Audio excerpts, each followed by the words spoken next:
You're not entirely sure how you got here. One moment you were adjusting your pillow just so, and the next you're standing beneath a sky that never quite dims, between pale marble columns that hum with power and gossip, and realize you're standing near Zeus, which is fine. Zeus was adapted from older Indo-European storm gods. Not a statue, just a rock. You know, in case you ever felt bad for praying to your coffee mug, you're not alone. A kind of mythological CEO who retained all the power and none of the HR training. There's no throne, just a lot of swirling cloud furniture and lightning that keeps restlessly shifting. Hera stands nearby, tall, regal, looking like the very concept of order, but with a pinch of vengeance stirred in like bitter honey. One of his early roles in Greek belief was as the enforcer of Xenia, the sacred law of hospitality.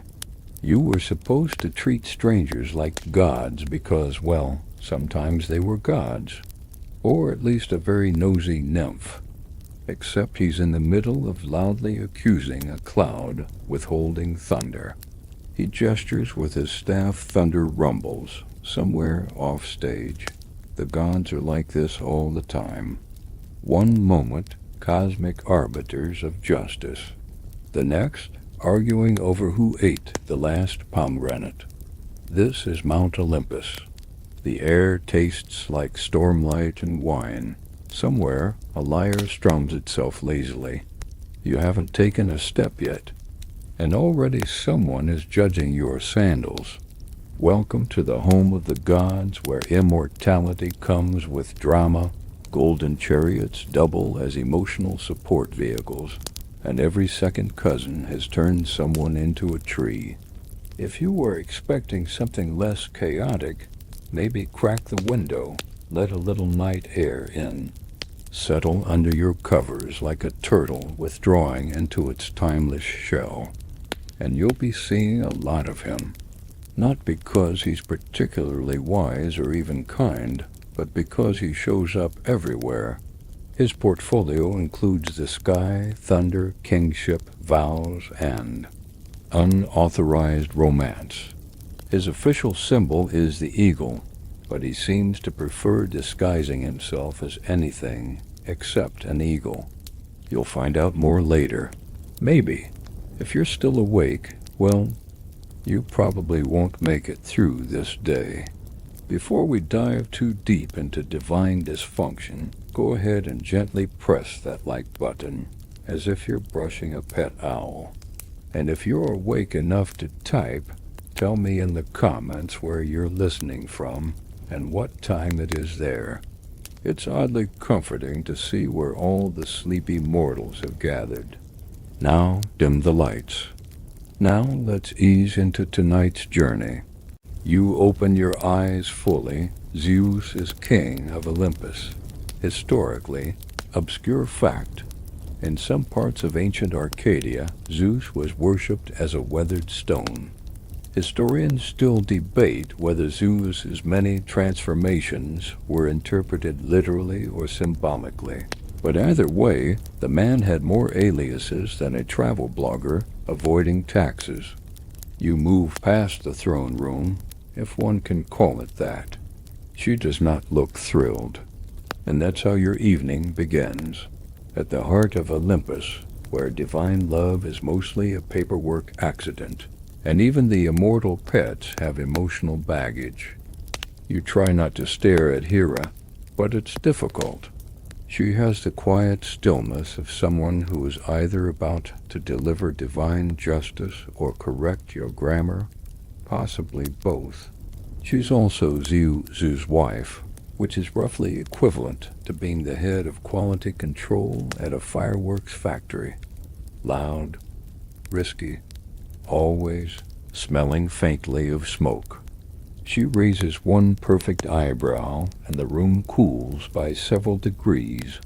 Somewhere behind her, peacocks shimmer under the weight of her mood. He's flirting with a waterfall.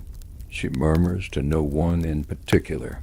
Hera is the goddess of marriage, family, childbirth, and if you ask her enemies long-term, artisanal grudge-holding.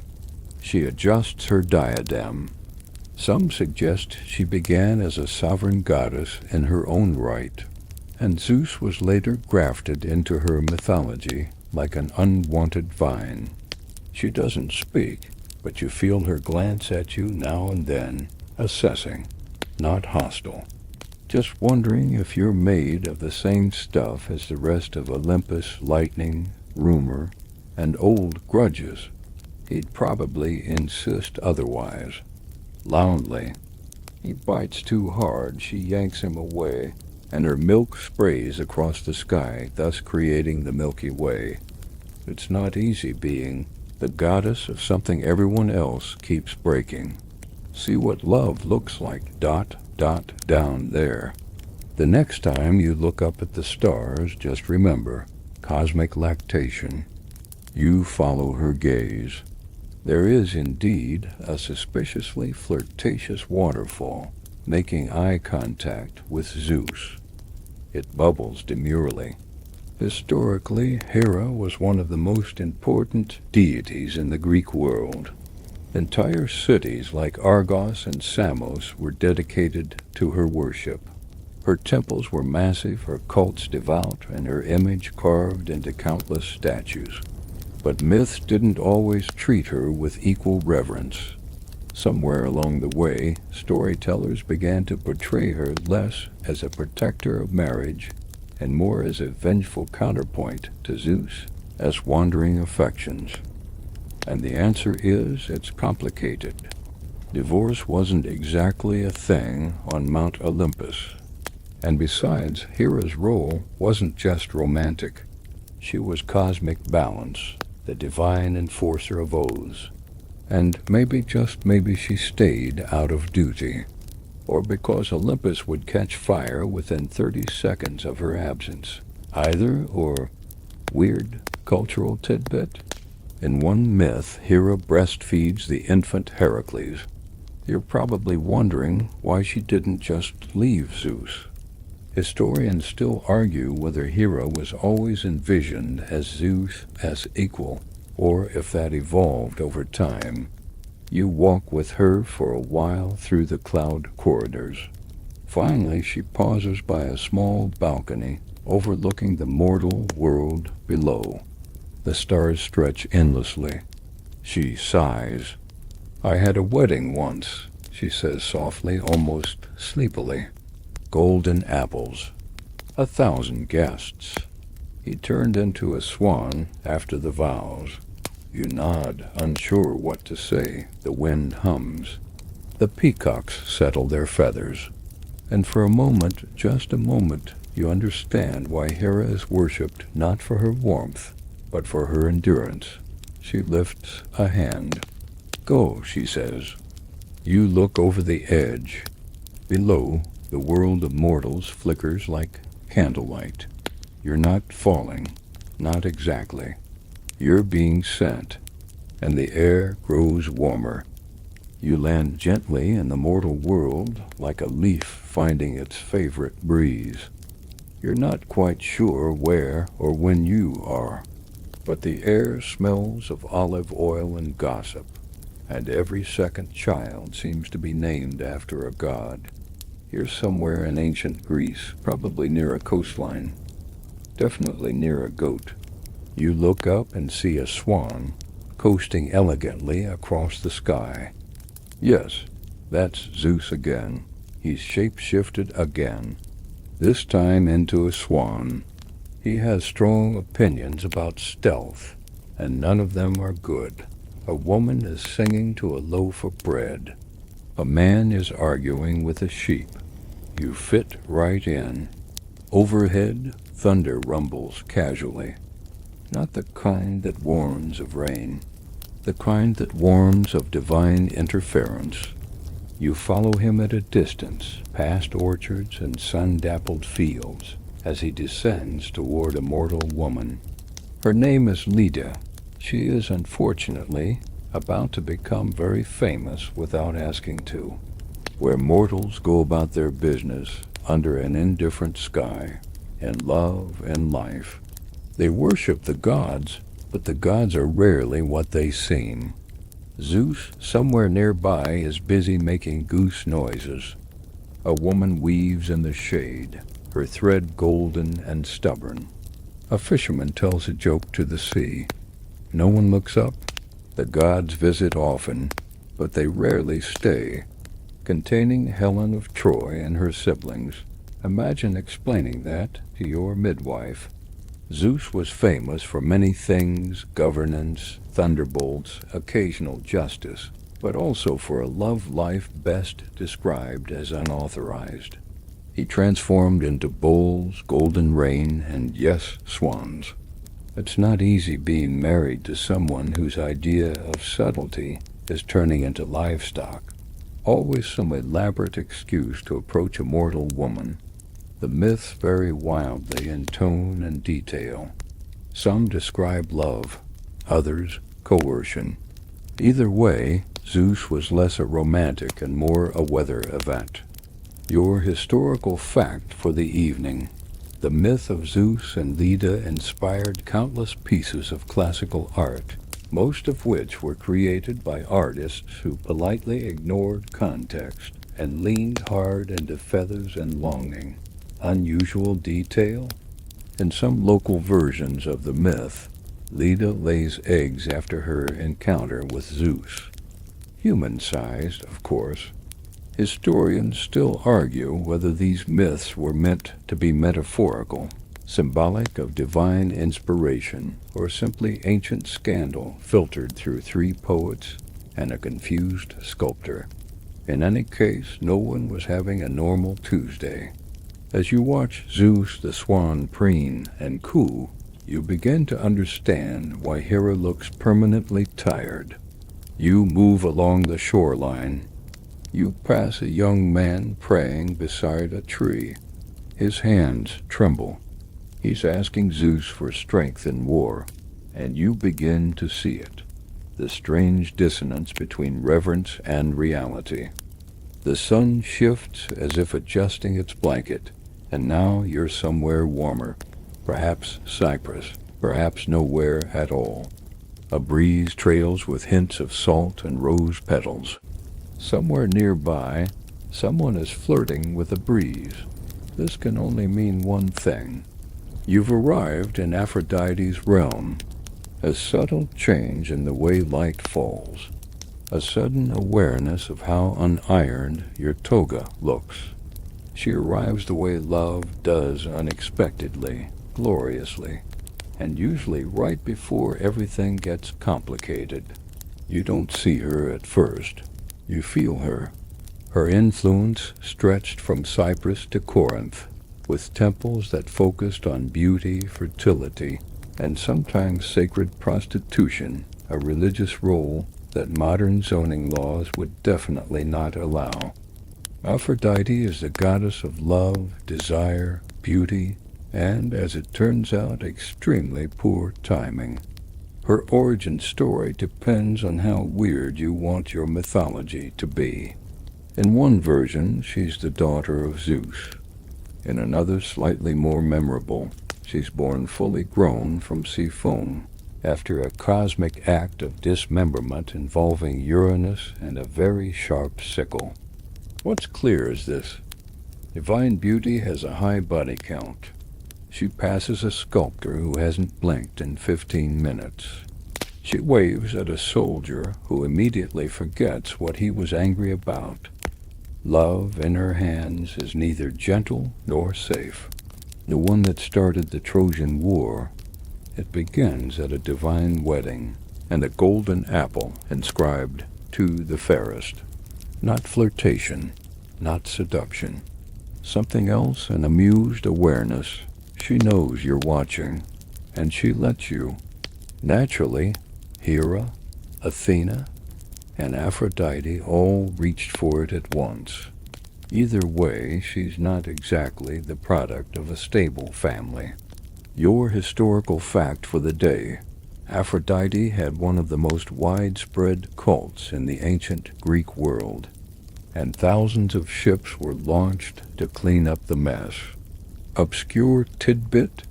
Her magic belt, the cestus, made anyone who wore it completely irresistible.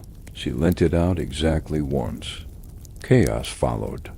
Speaking of chaos, let's talk about the first beauty contest in history. They asked Zeus to judge. Zeus, in a rare moment of wisdom, said absolutely not, and appointed Paris, a Trojan prince with more hair than judgment, to decide. Aphrodite promised him the love of the most beautiful woman in the world, Helen of Sparta, who, inconveniently, was already married. Paris chose Aphrodite. Historians still question whether the entire story was meant as a cautionary tale about vanity or politics. You follow Aphrodite for a while. She glides past sunlit groves, dropping hearts like breadcrumbs. She turns just slightly and meets your gaze. Then she vanishes, just like that. The wind picks up. Someone's lute is playing itself again, and you walk on, more aware now of the heat in your cheeks and the strange, unspoken bargains we all make in the name of love.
The temperature rises before the shouting does.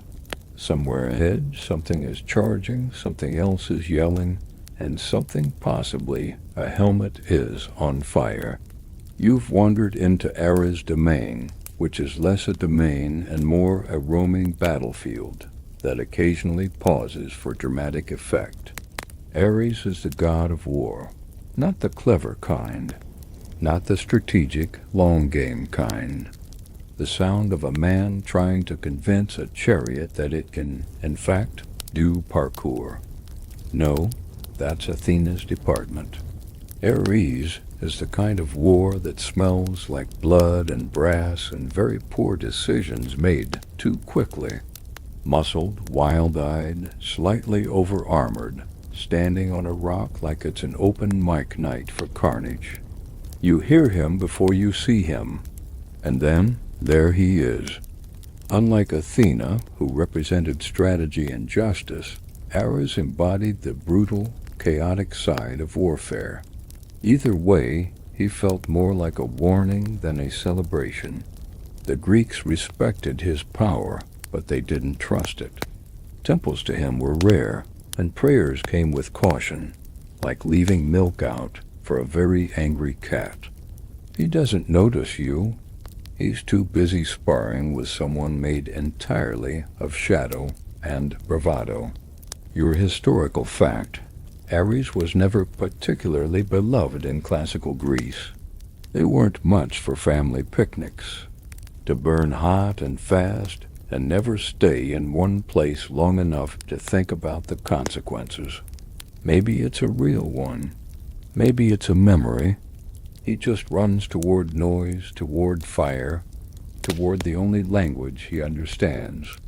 But you get the sense he feels them. Later, quietly, off stage. Weird cultural tidbit.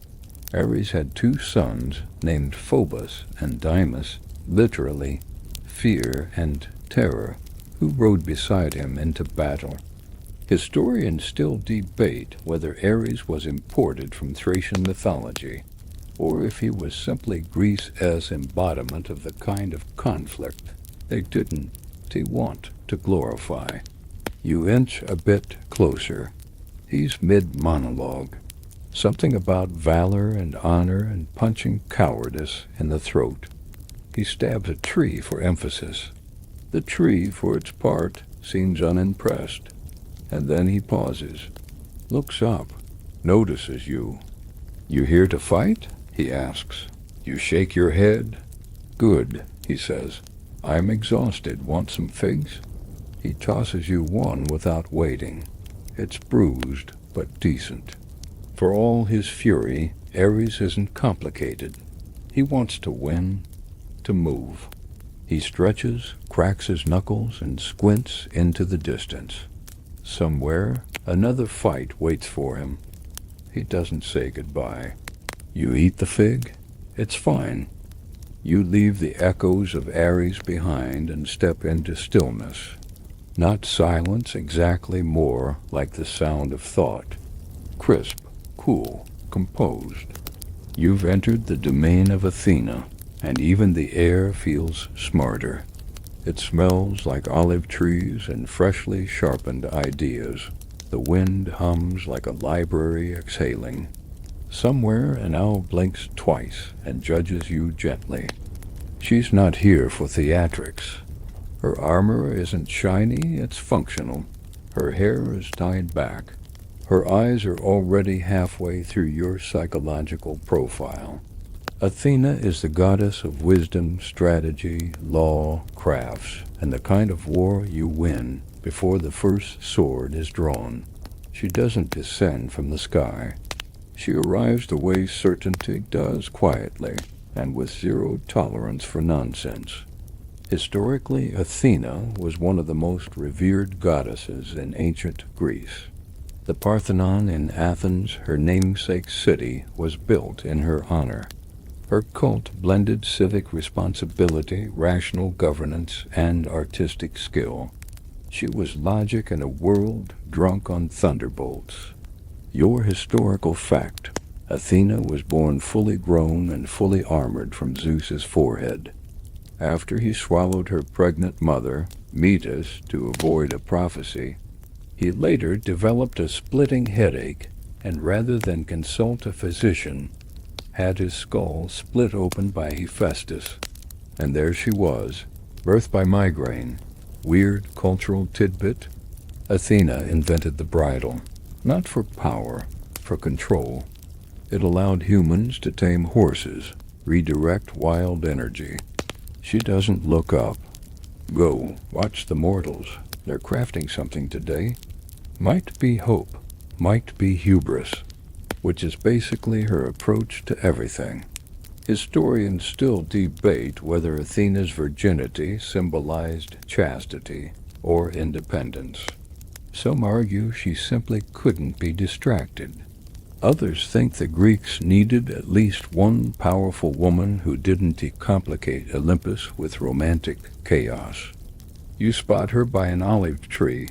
She's weaving something impossibly complex, a tapestry of cities, stars, and patterns you recognize only vaguely from dreams.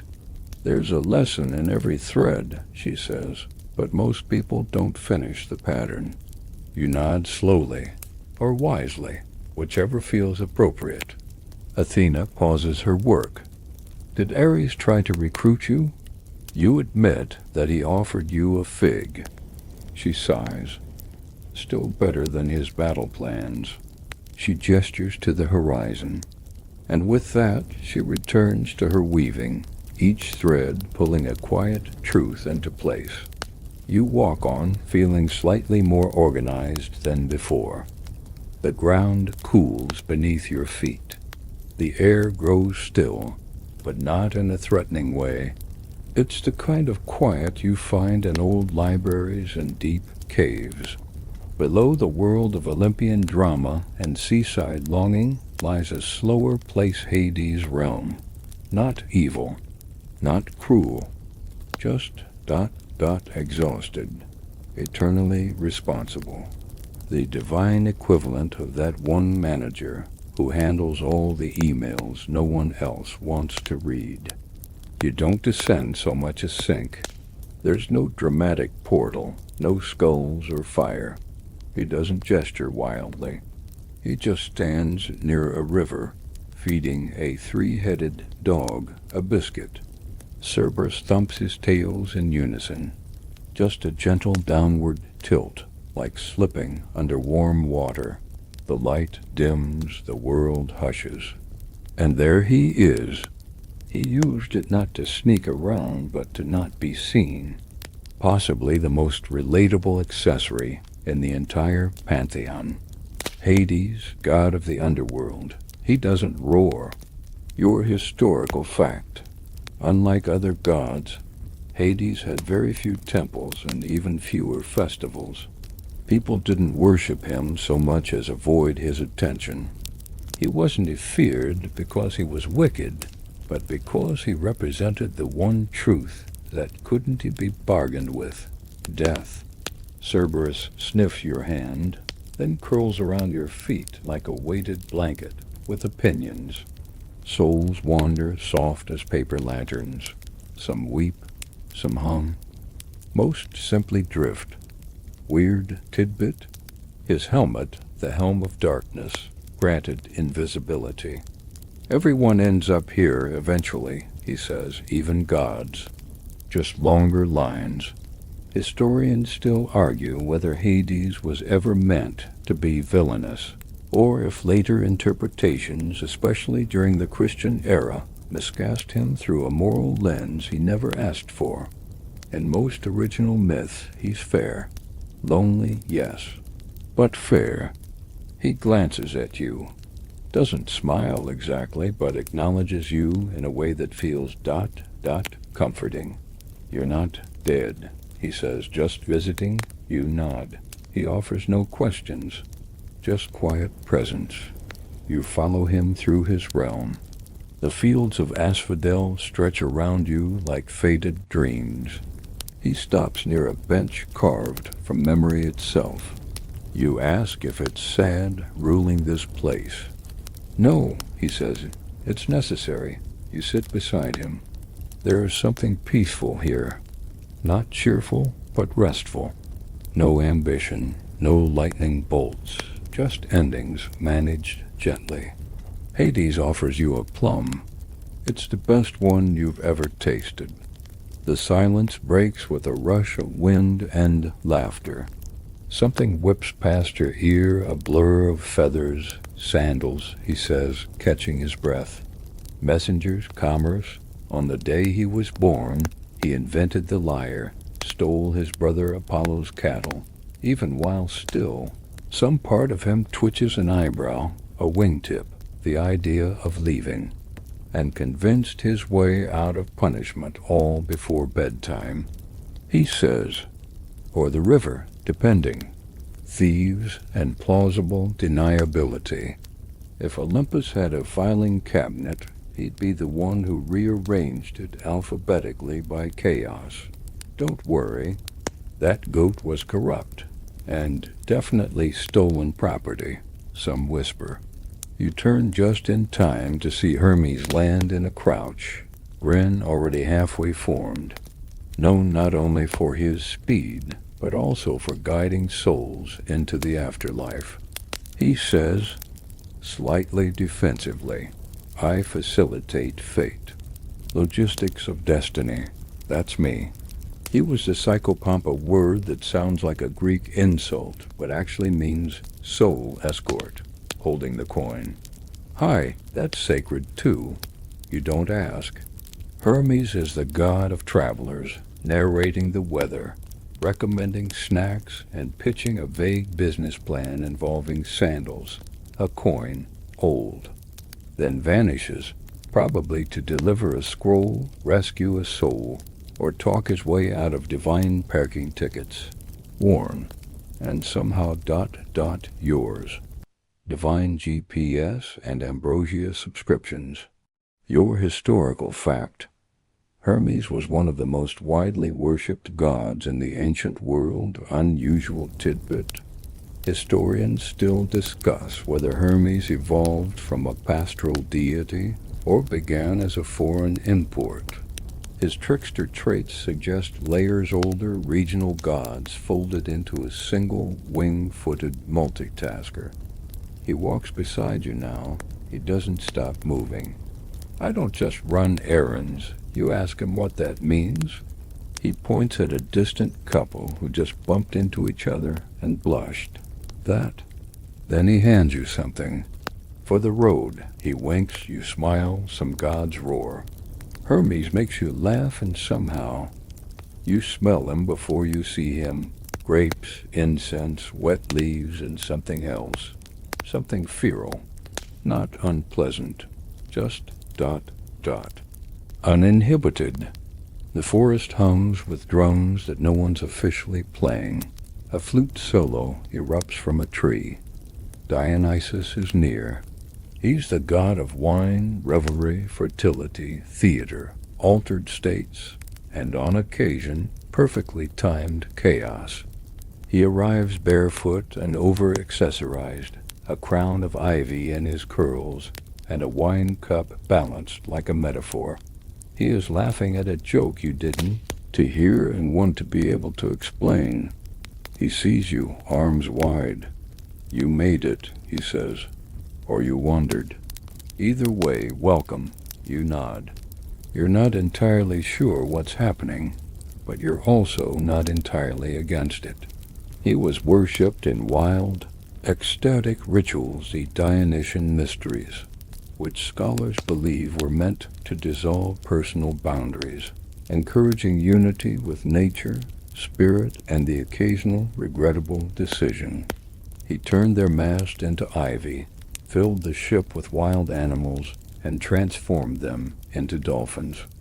Dolphins, because that's the kind of punishment that says, I forgive you, but also swim forever.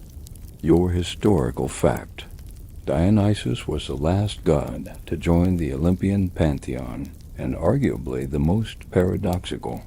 His mythic double birth from a mortal mother and then from Zeus' thigh certainly doesn't clear anything up. Weird cultural tidbit. In one myth, pirates kidnapped Dionysus, mistaking him for a rich mortal. Satyrs chase and chat. Someone is composing a tragedy by accident. It tastes like celebration, sorrow, and an herb that doesn't exist anymore. Historians still argue whether Dionysus began as a foreign god imported from Thrace or Anatolia, or if he was homegrown, born from local vegetation cults. You walk with him for a while. He offers you wine. You take it. It's about everything, or nothing. Either way, someone dies beautifully. Around you, his followers, the Maenads, spin in dizzying circles, part ritual, part therapy, part cardio. But what is madness, really, if not freedom from rules that never made sense? Dionysus sits on a rock and watches it all. They call me mad, he says. You ask him if he's always this relaxed. He raises an eyebrow. Have you met my father? Untamed. You laugh. He does too. Then he stands. Theater's starting. You stay a little longer, and the trees sway like they know all your secrets and aren't judging you at all. She stands barefoot in a clearing, bow in hand, gaze fixed on something far beyond the moment. Her pack of hounds waits silently beside her. not barking, just breathing, alert and patient. Artemis, the wild stillness of the moon according to myth. She helped deliver her brother moments after her own birth, because apparently some infants come with medical training.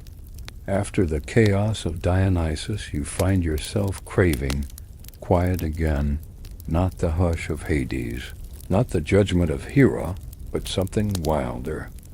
Artemis doesn't do second warnings. You follow a path no one paved. Branches part just enough. Moonlight filters like a secret, and there she is. She was not to be claimed, not to be softened. She belonged only to the woods, the moon, and the choices she made herself. Artemis, goddess of the hunt, the wilderness, the moon, and the very firm concept of do not touch. She doesn't reach you, but she doesn't banish you either. Artemis watches it, but she doesn't draw her bow. Not every moment is a hunt. You sit at the edge of the clearing. Artemis is one of the oldest Olympians, twin sister of Apollo, born second but more prepared. Your historical fact: Artemis was widely worshipped throughout the Greek world, especially in places like Ephesus, where her cult took on a unique, even motherly, character very different from her usual image as a huntress and eternal maiden. Unusual tidbit? In one myth, a mortal named Aegean stumbles upon Artemis bathing. She transforms him into a stag, and his own hunting dogs tear him apart. Historians still question whether Artemis' vow of virginity represented purity in the modern sense or a more ancient form of independence. She moves now, gracefully one step, one breath. A deer appears at the clearing's edge. You feel the chill of moonlight on your skin, a different kind of warmth, cooler than Dionysus, steadier than Apollo. Artemis finally speaks, though she doesn't turn. Stillness, she says, is a form of power. And just like that, she's gone vanished into the dark without rustling a single leaf. You're left with the echo of her presence, the sound of hounds padding after her, and the sense that somewhere in the wild, the moon is still watching. You smell him before you see him. Grapes, incense, wet leaves, and something else. Something feral. Not unpleasant. Just ... Uninhibited. The forest hums with drums that no one's officially playing. A flute solo erupts from a tree. Dionysus is near. He's the god of wine, revelry, fertility, theater, altered states, and on occasion, perfectly timed chaos. He arrives barefoot and over-accessorized, a crown of ivy in his curls, and a wine cup balanced like a metaphor. He is laughing at a joke you didn't, to hear and want to be able to explain. He sees you, arms wide. You made it, he says, or you wandered. Either way, welcome, you nod. You're not entirely sure what's happening, but you're also not entirely against it.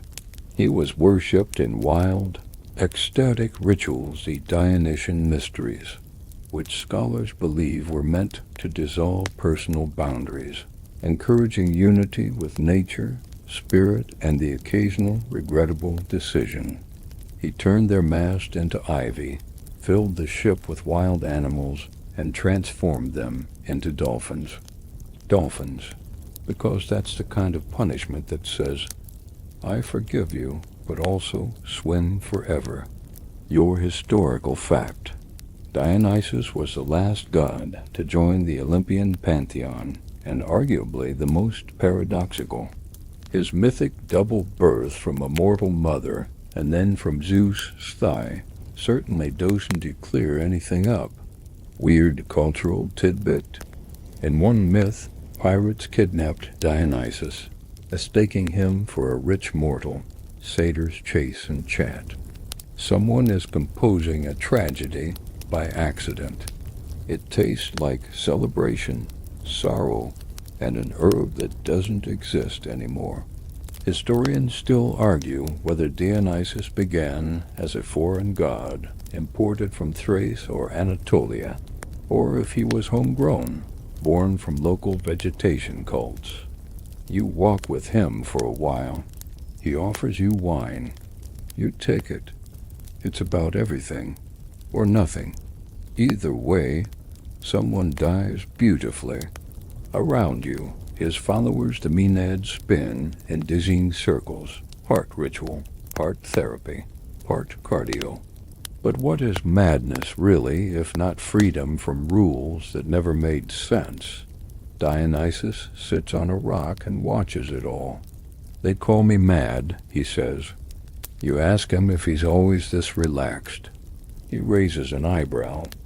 Have you met my father? Untamed. You laugh. He does, too. Then he stands. Theater's starting. You stay a little longer, and the trees sway like they know all your secrets and aren't judging you at all. She stands barefoot in a clearing, bow in hand, gaze fixed on something far beyond the moment. Her pack of hounds waits silently beside her, not barking, just breathing, alert and patient. Artemis, the wild stillness of the moon according to myth. She helped deliver her brother moments after her own birth, because apparently some infants come with medical training. After the chaos of Dionysus, you find yourself craving quiet again, not the hush of Hades, not the judgment of Hera, but something wilder. Artemis doesn't do second warnings. You follow a path no one paved.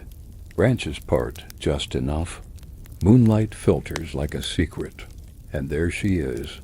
She was not to be claimed, not to be softened. She belonged only to the woods, the moon, and the choices she made herself. Artemis, goddess of the hunt, the wilderness, the moon, and the very firm concept of do not touch. She doesn't reach you, but she doesn't banish you either. Artemis watches it, but she doesn't draw her bow. Not every moment is a hunt. You sit at the edge of the clearing. Artemis is one of the oldest Olympians, twin sister of Apollo, born second but more prepared. Your historical fact. Artemis was widely worshipped throughout the Greek world, especially in places like Ephesus, where her cult took on a unique, even motherly, character very different from her usual image as a huntress and eternal maiden. Unusual tidbit? In one myth, a mortal named Aegean stumbles upon Artemis bathing. She transforms him into a stag, and his own hunting dogs tear him apart. Historians still question whether Artemis' vow of virginity represented purity in the modern sense or a more ancient form of independence. She moves now, gracefully one step, one breath. A deer appears at the clearing's edge. You feel the chill of moonlight on your skin, a different kind of warmth, cooler than Dionysus, steadier than Apollo. Artemis finally speaks, though she doesn't turn. Stillness, she says, is a form of power, and just like that, she's gone vanished into the dark without rustling a single leaf. You're left with the echo of her presence, the sound of hounds padding after her, and the sense that somewhere in the wild, the moon is still watching.